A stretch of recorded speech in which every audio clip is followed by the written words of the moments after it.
every time, but I've heard this man's name around town, and he actually took time out of his busy schedule, and you'll understand what I mean by that when you hear what he does, to talk to us on Hidden Human. So welcome, Ray Collazo, national political operative. Welcome to Hidden Human, and thank you so much for taking time out of your... I've heard this man's name around town, and he actually took time out of his busy schedule, and you'll understand what I mean by that when you hear what he does, to talk to us on Hidden Human. So welcome, Ray Collazo, national political operative. Welcome to Hidden Human, and thank you so much for taking time out of your schedule. Kelly, it's really a pleasure to talk to you today in the Hidden Human family. And as we just found out before we started recording, we have a lot of family in common. So that makes the conversation even more special. I know, it really does. I love that. And it's so interesting how the more people I meet and the more diverse people I meet, how we really are part of a human family. And Ray's family is from Spain and Italy, and my family is from Italy and Ireland and Scotland and Wales, and just mix a bunch of stuff in on the other side. Yeah, and even to that point, as a Puerto Rican, not only that the Collazo, Spain, Italy, but I didn't get to tell you that my great-grandfather married an 100% indigenous woman on the island. And then and on my other side of the family, we definitely have some strong African roots. So it's a big human family for sure. Lots of great cultures coming together in one human sitting in front of us. So, okay, Ray, if I were a 6-year-old child and you were going to explain to me in a way I could understand what a national political operative does, how would you explain that? The best way to put it is that I help people get a voice, have people raise their voice. So by day, I'm the political director for Unidos US, which is the nation's largest Hispanic civil rights organization, kind of analogous to your viewers and listeners to what the NAACP or Urban League does for Hispanics. And going back to that 6-year-old, and so I work and organize and raise my voice so that others' voices can be heard, so they can have other opportunities, so they can afford college, have access to a good job when they get older, have access to health care, and civil rights, and have freedoms that we all deserve in this country. So that kind of boils it down. And thank you for doing what you're doing. The question that popped in my head as I was listening to you, Ray, was what was it in your soul that drew you to this work? Because I know people in your role have to be called to this, because you don't do it for the money and the glory. You do it for a bigger mission. So what was the calling? Being an angry kid as a child in North Philadelphia. So I grew up in North Philadelphia in the 80s and 90s, and people remember those times. My community in North Philadelphia was really stigmatized. They used to refer to it in the media and in political conversations as the Badlands, and it was a real bad, real difficult period of when the war on drugs and that movement happened in the 80s. And, I was really frustrated because my neighborhood and my community and my neighbors and my family presumably are being called bad. And I had a very different reality. My parents and our community was very loving, smart, hip, and live full lives, spiritual. And, and that disconnect really was frustrating. And I was really fortunate to have parents who were also activists, really kind of guide me to take that anger and frustration into positive channels. And I'm a lifer in this work. I was a student activist, and really, to your point, Kelly, have really dedicated myself to it because I feel so incredibly fortunate to have grown up in the Hunting Park section of Philadelphia and have gotten a good, in the Philly context, Catholic school education, went to Roman Catholic high school, and Columbia University, and I've just had opportunity after opportunity after opportunity. And I really believe from a spiritual perspective that I didn't get these opportunities for myself. I got them for a bigger purpose. And that's what drives me. I really believe this, Ray, and I'd love to hear your thoughts on it, that when you help one community, we're all connected, and you lift everybody up. And that's what I heard when you were describing what it is that you do, that you're really a servant to humanity. And what I mean by that is doesn't mean you're low level, it means you're in service to humanity. Would you agree with that? That's a beautiful way of putting it. I mean, you know, this is not kind of being a political operative. This is a very difficult time emotionally for me, this era of our politics, because, we can even remember in the 80s, 90s, yeah, there was politics was rough and tumble. But at the end of the day, there was some understanding that, people that were involved in the work on some level had everyone's interest in heart. We just had different opinions about how to get there. And so this era has been very difficult for me emotionally because by nature, I'm a unifier, whether it's in a Hispanic context or just in a community family context. It is such a blessing. I've been growing up in the Philadelphia area and growing up with African Americans and Italians and Irish people and Filipinos and Hispanics and learning from all of us and growing together and share each other's cultures. That's a beautiful thing. And that's one of the most frustrating things of this era is that we're our culture is becoming more and more divided, and so to your point, it's the challenge of all of us to kind of, from a self-care perspective, remain who we are, but not shy away from the fact that I believe that this is a kind of a crossroads moment in our society and culture, and we have to unify more than ever. I'm really glad that you acknowledge the fatigue and the emotional labor that goes with it, because as you know, emotional fatigue is heavier than any other fatigue. And I would imagine, I'm active in the fact that, I volunteer at the polls. I've canvassed, I've written postcards and called, but don't sell yourself short on that, because I tell people, not to cut you off, I'm sorry, but that, I and our producer today, Taylor, we share our passion for sports, is I learned a lot of my lessons in organizing through my sports fandom. And, I'm at a point in my career where I'm a principal now for the pack that my organization had. And, it's like being an NFL quarterback at this point. Now, I have a role where I get probably more credit than I deserve and more blame than I deserve. But I have to accept that and make sure that from a manager perspective and a leader perspective, that I'm not only kind of keeping that balance of the highs and lows, but also empowering my team because they're playing more of a support role. And I've been on the other side of that most of my career, where you're playing a certain role, but understanding that it's for the benefit of the larger team and larger purpose. So we take life lessons from a lot of different facets of our life, and don't underestimate the role you play in working, helping, even if in a nonpartisan way, just helping people have access to voting and providing a little assistance is a big step. And I applaud you for that. Can you share a pivotal moment in your career that significantly shaped your leadership style? There's two of them. One is that, and they're related. There was a moment in my career where I was passed over for this role that I currently have twice. And over the last 6-7 years, and that was so incredibly frustrating. And on the flip side, 15 years ago, I had a role I probably wasn't ready for in terms of running a national project. And so both those, and I made mistakes along the way, certainly with the first opportunity. And then I made mistakes in terms of how do I reacted to being passed over the first time, which probably led to me being passed over the second time.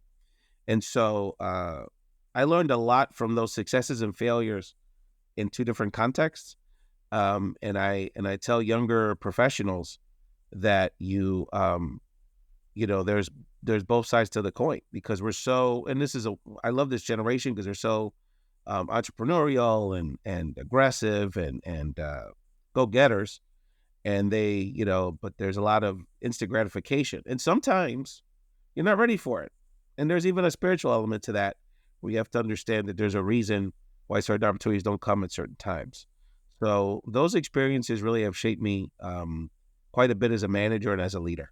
And how would you describe your leadership philosophy, and how has it evolved over time? Well, I think there's two tenets to it. I say three. One is, we already talked about it, the sports, the team element, and again, humongous sports fan, and me and Taylor can talk about it all day. And honestly, it's actually been an incredible tool, because not just on the leadership part of it, but when I started doing this work nationally, I'm a Philly guy. I'm East Coast, Puerto Rican.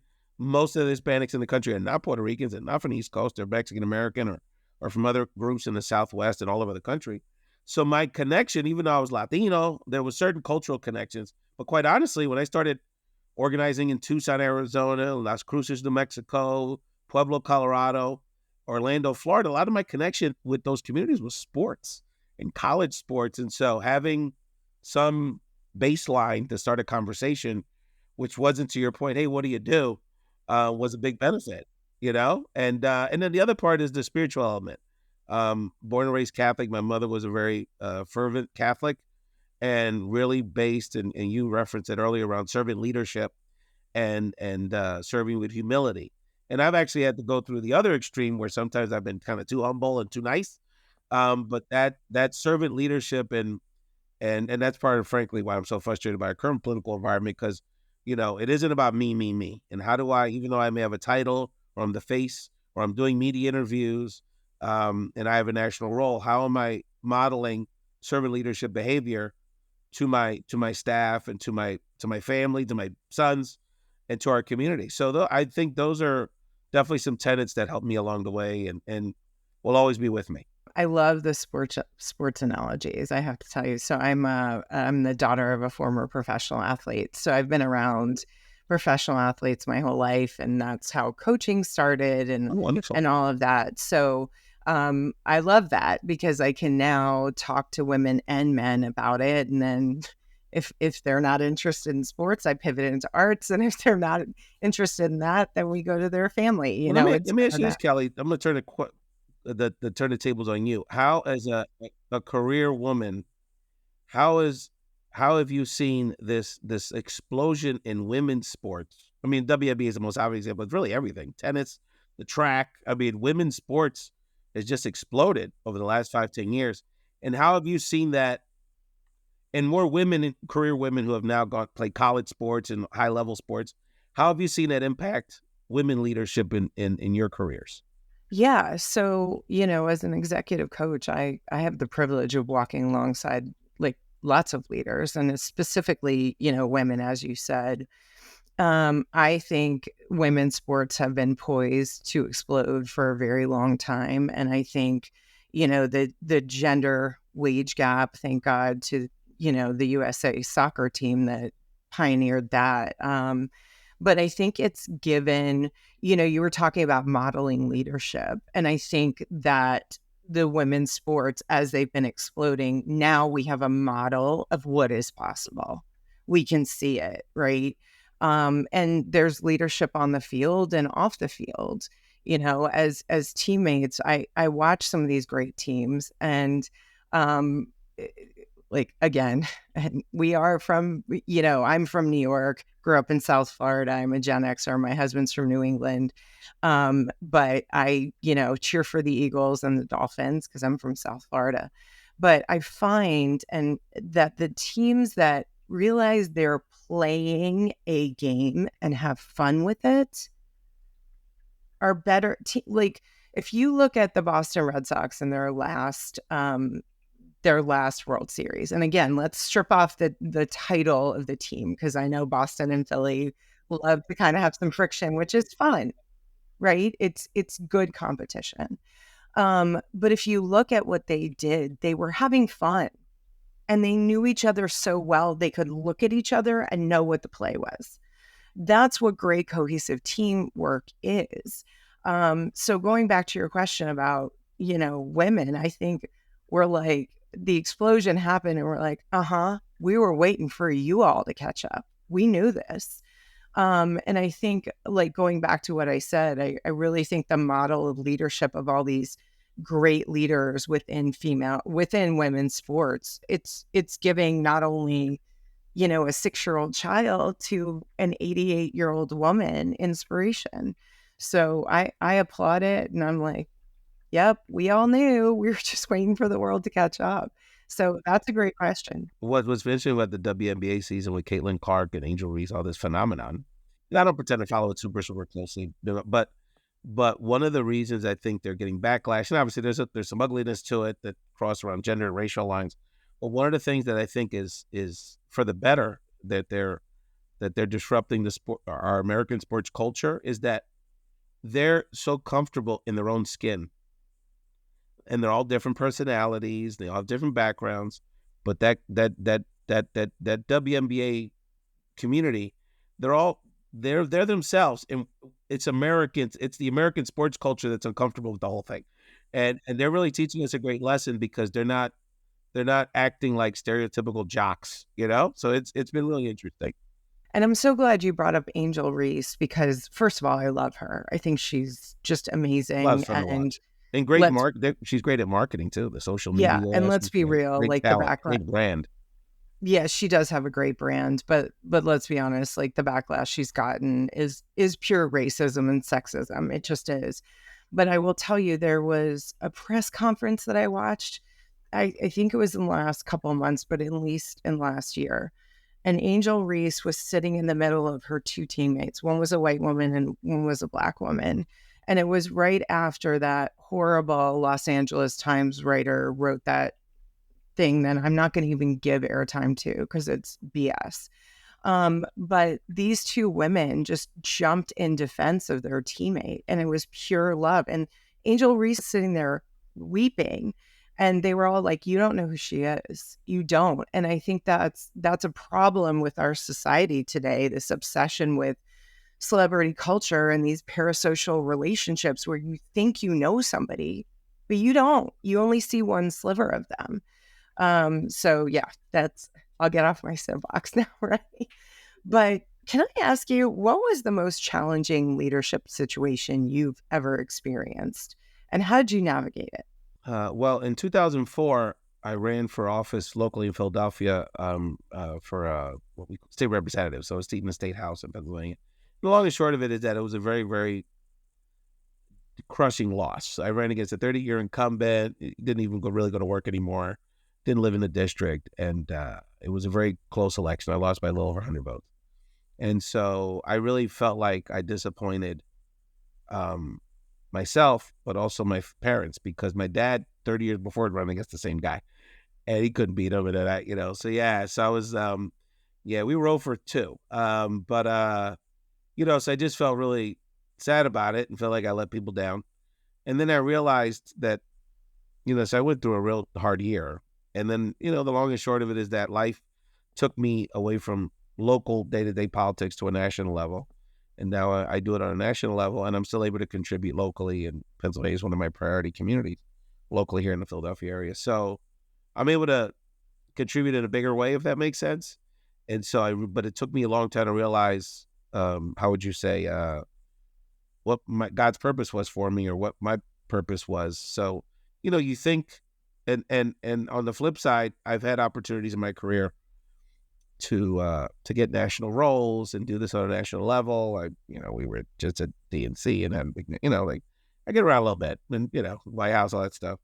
And then I've gotten to certain positions in my career, and then it's like you climb a mountain, and you get to the top of the mountain, and then you look up and you realize, hold on, all I did was climb a little hill. There's actually a much bigger goal in mind. So that could be frustrating, but it's also very hopeful because it expands your mind on the things you can do. And so, that loss was my biggest win in a lot of ways. As I was listening to you, something I always tell my clients is the universe, God, creator, whatever belief system you apply in your life will put you in pain in a situation you can't look away from in order to shift. And that's what you needed to be shifted into activism. And maybe that's why you lost. I don't know. I'm not in God's business, but that's what it sounds like to me. I had this conversation with someone the other day, who's a prominent local political figure that people would know. And the long and short of it is this person lost more recently a big election. And the long and short of it is that shortly after the loss, they found out they had cancer. And basically what this person was telling me was, if I had won that election, I probably would be dead right now. So there's a reason for everything. There's no doubt about it. Absolutely. Absolutely. So in your perspective, Ray, what are the key indicators of success? That you're serving other people. My wife teases me and said, well, if you did a few different other things, whether it was corporate or, kind of jumped on other bandwagons, you'd probably be rich by now, your skill set and your connections. And, But I say, yeah, but I couldn't sleep with myself, and I don't begrudge people for, for doing what they have to do to make an honest living. But, I think it'd be hard for me to not do something day to day where I didn't feel on some level I was serving other people. And that can be in a lot of ways, right? So that's a big one for me because, um, and I know you can relate to this, Kelly, is that, you know, and especially being, with the positions, I've gone to an Ivy League school and rolled in a lot of different circles. Some of the wealthiest people, some of the most successful people, frankly, some of the most beautiful people. I'm Puerto Rican. I'm like ugly on the Latino side, No, but you're all not. my wife and her girlfriends are all gorgeous, and but some of those people that from the outside look like they have it all are the most miserable, because of a lot of things. But part of it is they have not found something in their life that fulfills them, whether it's family or career. Because sometimes I have a cousin. I just got off the phone with him last night. He lives in Orlando, Florida now. He's from Philly, and I told him, I said, it took me till becoming a father to realize later in life. I didn't become a father till my late 30s, and that that's the most important skill you can have, being a parent. And and and even though people may perceive me a certain way, oh, this guy's educated and successful. I said to my cousin Billy, I said, you're the most successful person I know, because he's just like, him and his wife are just incredible parents. Their kids are just perfect and wonderful and grounded and humble and hip and I told him, I said, bro, I just wanted to tell you how much I admire that about you, and that you're, in that sense, you're the richest person I know, because what better blessing do you have to be an awesome parent? So there's a lot to it, and we have to kind of open our heart to those life lessons, because I didn't learn that lesson until I was in my 40s, and that was a great blessing in my life. When I turned 40 8 years ago, I don't know if this happened to you or if this is just a woman thing. I don't know. But something flipped in my head. And because this is my podcast, I can swear on it. I was like, fuck y'all. This is my skin and I'm good.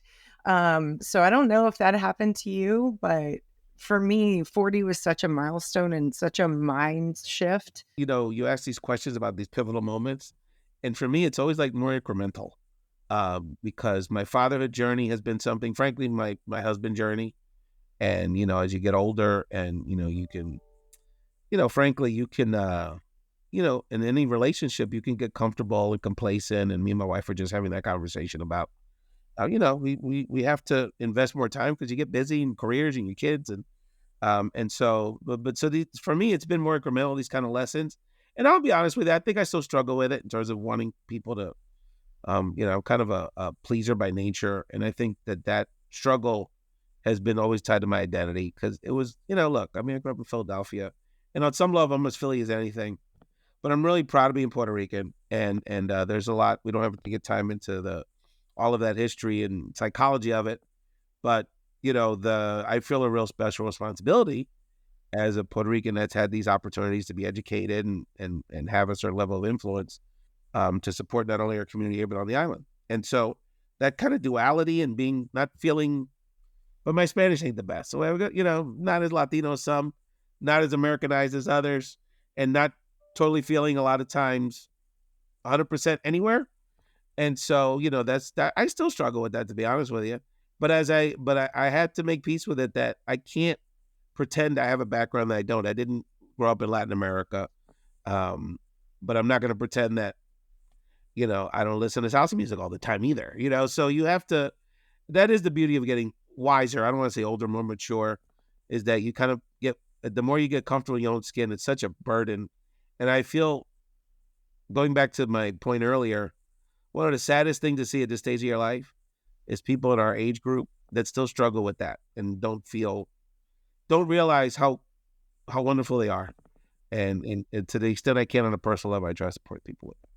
There's never been a Ray like you before in history. And when we ever transition wherever we're going afterwards, there's never going to be a Ray like you ever again. So, That was a big part of my podcast journey, is kind of figuring that out. And, having a lot of Stockholm syndrome, like, why do I do this? Why do I think my voice is important? Am I good as I think I am? Because I kind of struggle with a big ego and then questioning that. And then, but you just hit on such a critical point, Kelly, and I want your hidden human viewers to kind of really sit on it, is that your voice will be distinct, and your background is distinct from mine, but all of those perspectives, we would be selfish, going back to the spiritual element of this conversation. I would be greedy, you would be greedy, Kelly, if you didn't do this, because you'd be holding those gifts from us. So I applaud you for doing the show. Oh, well, thank you. And thanks for being so open. It's interesting, Ray, because, as an entrepreneur, we hunt and eat what we kill. So I had a prospective client on a call this week, and he looked at me on Zoom and goes, "Sell yourself to me." And I said, "I don't do that." I said, "I have conversations. If we have a connection, then we can move forward from there." And he was like, "Well, what value do you bring?" And I said, "I don't know how to answer that." I said, "The value I bring is me. So you either get it or you don't, and either is okay." Who would you say are the leaders that are inspired you most? And what lessons did you take from them? I would just say, kind of going back to our sports team, Roberto Clemente in our community and in the sports world, and really is kind of the icon of icons. I've actually had the opportunity to, I actually spoke to one of his sons over the weekend. It's a long story, but and people don't know, Roberto Clemente was one of the greatest baseball players of all times, considered sort of the iconic Latino baseball player of all times, and he died tragically in a plane accident trying to send supplies to Nicaragua after an earthquake from Puerto Rico. And, his legacy over 50 years after his death is so impactful. And I think the lessons around servant leadership and sacrifice and being a good dad. He had 3 sons. I'm one of 3 sons. And again, 2 of the 3 I have a relationship with on some level. And being a Black Puerto Rican, so that intersectionality and really pushing Puerto Ricans and Latinos to be proud of all of who we are, in our multiculturalism and in our Blackness. And, he still is one of the driving forces of my life as a sports fan, as a Puerto Rican, as an activist, as a dad. And, it's that, what an incredible legacy that man has left. And, my association with his family and his legacy, is still a driving force in my life. My sister-in-law is from Puerto Rico, and she's amazing. I love Sonia so much. And I've learned a lot about the culture being around her. Now, I will say, growing up in South Florida, I wish I jumped down south a little bit more to really experience Puerto Rico. It's on my list. So we'll have to You've talk. never been to Puerto Rico, Callie? No, I've never. With you. I know. Absolutely. Of course. I got to tell a quick story. I know you're going to get to the rap part in a second, but I got to tell Ray Kelly what you just said. So in the biggest shoulders I ever stood on, and I still do, is my mother, Sonia Collazo, and she passed away in the spring. And we don't have time to get into that's a whole other 3 interviews, but obviously the most difficult thing I've ever gone through. And I do elections. You can imagine what I think is on the line here in a few weeks. So in the last 6 weeks, it's been amongst the most stressful career time of my life. And every moment where I've needed something, my organizer, my communications director, a major celebrity that's going to come to Philadelphia to do an event with us, who you just mentioned, Sonia's have popped up in my life, and my mom's name was Sonia. So another Sonia has come up. So anyway, to talk about powerful, and it's crazy. I'm going to share this with you, and if you can hear it now, great. If not, put it in your pocket until you can absorb it, because in 2012, I gave my grandmother's eulogy, which, if you've ever done that, like, I've written 3 books, done a TED Talk. I did my mom. Hardest thing I've ever done. It's the hardest thing ever, right? Nobody wanted to do it. They were like, "Ralph, you got to do it." It was hard. It's hard. Yeah. And so as I was doing my research, because I, wanted to tell a story with her eulogy, I was at the Association for Research and Enlightenment in Virginia Beach, because my husband was stationed in Norfolk for 17 years. And I was watching a medium, and he said, "Death is just a change of address." And I was like, "What?" So that was the ending line of her eulogy. I said, if death is just a change of address, then welcome home, Katie. And everybody was like, what? But I do believe that. I do. I mean, she is around you, and, I'm going to call out to your angels and ancestors to keep you safe and protected, because we need you in this world, especially now. So thank you for that. Are you okay with some rapid fire questions? 100%. Let's go. All right, let's go. So what is your favorite comfort food? I love mangoes. So those dried mango, anything with a mango in it, dried mangoes, mango and yogurt, mango and, in a sorbet, it's a Puerto Rican thing. I love mango. I was kind of hoping you would say platanos, because I know how to make those, because I had we mess with that too, for sure. Yeah, but no, mangoes is I would put a little above that. Mangoes are great. Okay. What songs are on your playlist? Old man hip hop stuff. So not the old school guy, but the old school guys still make music. So like LL Cool J just came out with a new album. Which, again, for the old guys, old hip hop guys, Well, man, it I keeps love me young to listen to these old guys with new music and creating stuff. And then, on the flip side, I grew up, I'm a Philly guy, so I grew up listening to hip hop and R&B and stuff. And I still listen to some of the older, some of this new music from the older people. But the older I get, I like this. I've been drawn more to this young reggaeton urban Spanish music. Then all my friends think it's weird, and I'm like, I think it's good, and it gets me to my culture, and I think it's really hip. And following the industry has been very interesting, because it takes its twists and turns, and obviously very mainstream, and it's very Puerto Rican. And so I find, so I'm trying to stay young with the young bucks, listen to the bad bones of the world too. I love that. And I have to ask you as an aside, did you ever think in your lifetime you would see Flava Flav and Snoop Dogg at the Olympics? They're the most wholesome part of they're like part of Americana. It's unbelievable. Yeah. Okay. What books are on your nightstand? A lot of books related to leadership. And actually it's been interesting because specifically women authors. So just looking at leadership in a little different way. And when I read them, I don't have the author's names in front of me, but I realized that our brains are wired a little different, and you can get lessons around leadership. And actually it goes back to that conversation about the WNBA women's sports. Is how they position themselves and how they organize themselves as teams. And it gives you a different perspective on it. And I've benefited a lot from that. That's amazing. Thank you for that. We love women and guys that support women. We need more of you, honestly. So what are you most grateful for in this moment right now? One of the things that I've gotten feedback over the years is that, Ray, you need to find ways to expand your platform kind of out of a Latino context. Because we all can benefit from your voice. And, and I humbly thank you for this opportunity. I've never been like a big entrepreneur and a lot of the kind of business elements of building up my brand and marketing myself. I always felt like I fell a little short of around. So the fact that someone like you brought me onto your platform means a lot, and opened my voice up for more people. So I really appreciate that. Well, I appreciate you. I mean, like, really, it's, you have a powerful, unique energy that the world needs. I mean, and I'm just grateful that we had this conversation. I love those little God winks that happened, like Sonia and our family. I always see the hand of the divine and everything. Sometimes sometimes I have my eyes closed and God needs to like smack me in the head, but most of the time I can really see it. So if somebody needed to get a hold of you for work or a speaking engagement, etc., how did they do that? Fantastic. The best way to reach out to me is on social media. So on Instagram, I'm Ray Collazo _speaks, Ray Collazo _speaks. And I'm Ray Collazo _speaks on most platforms. So that's really the best way to find me.